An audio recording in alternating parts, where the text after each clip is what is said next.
And Tumaole, of course, there's already also been complaints around unfair campaigning. What's the latest?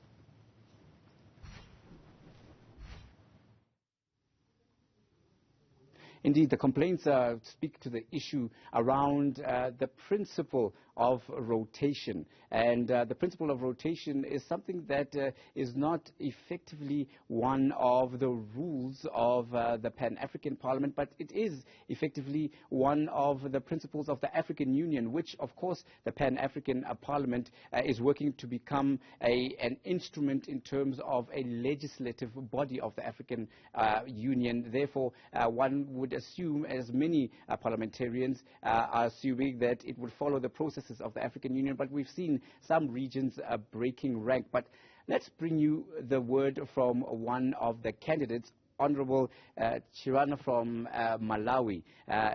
Thank you very much for joining us on Newzroom Afrika. You are a candidate for the presidency of the African Union, of the Pan-African Parliament.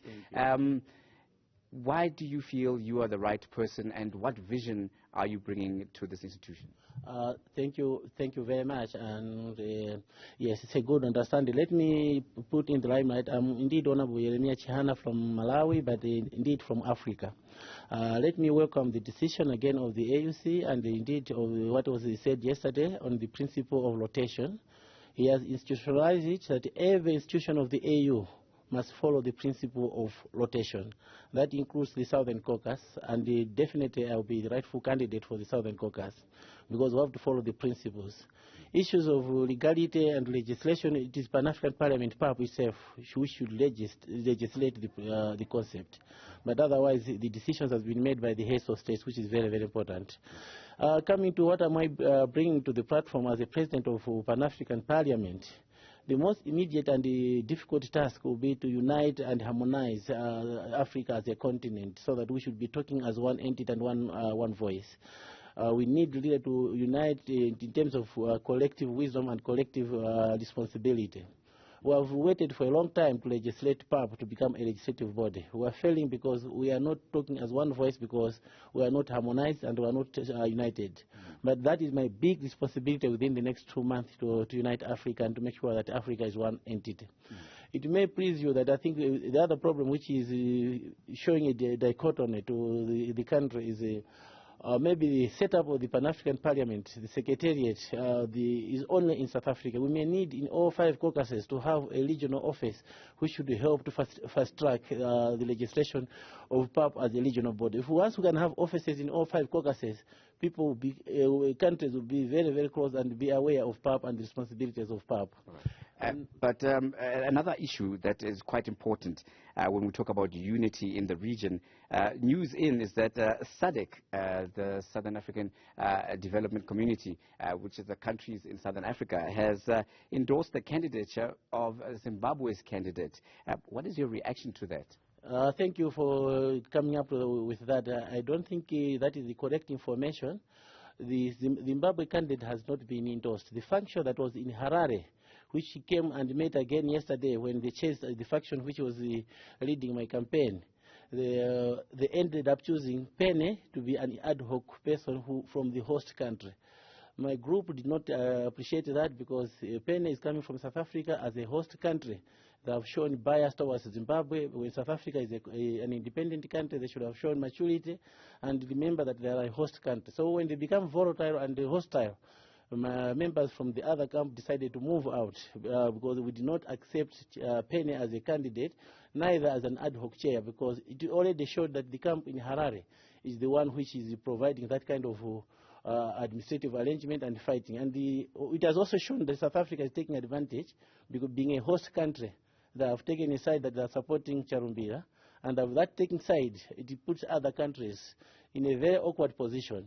But the good part of it, the group which is with me and whatever now, it means they have received 2 endorsements. I have also been endorsed by the group, and I have submitted my nomination. It has been accepted, and we'll meet in the plenary. Let's the whole AU, because this is the president of Pan-African Parliament. It's not a president of Zimbabwe.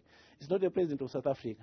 And the decision which South Africa is doing is a very, very provocative decision, that is why all the French-speaking countries have been saying that we should move out of South Africa, because they are showing signs that they are biased towards candidates. Even the last violence, they were attributing it to South Africa's laxity. But it is members of the Pan-African Parliament who are now chairing the blog for Charumbira, who caused that havoc. And I would ask the AUC to come in very quickly to intervene in why there was fracas in this Pan-African Parliament. It was the same South African members of Parliament. And today we're asking them to chair. This committee that chaired the fracas of May 2021 is one which is being advocated for Charumbira. I would like to investigate the chief, to investigate the acting ad hoc chair, why she was involved in the violence, and why she's actually perpetrating that violence. Even in the caucus, she perpetrated that violence to block us so that we should not be part of the team. So we succumbed and we agreed because they are the host country. But the way forward for Africa, we need to look beyond South Africa, because if they will keep on doing this, trying to bulldoze and trying to take sides in any decisions of AU, South Africa will not be the rightful venue for us. Because this is PAP. When we are here, we are talking about Africa. We are not talking about South Africa. All right. Honourable Chihana, on the issue of ratification, where do we stand, and what will you do differently if your candidature is indeed endorsed to ensure that the protocols are ratified, to ensure that the Pan-African Parliament achieves its vision of being a legislative body of the African Union? Let me start with the issue of endorsed. My candidate has already been endorsed, and it has already been seconded, and I have submitted my candidature, so I am already there on the race. Now the next question is, who fight in the plenary, because the votes will come out of the plenary. If we cannot agree on a candidate, the whole members of AUC must decide.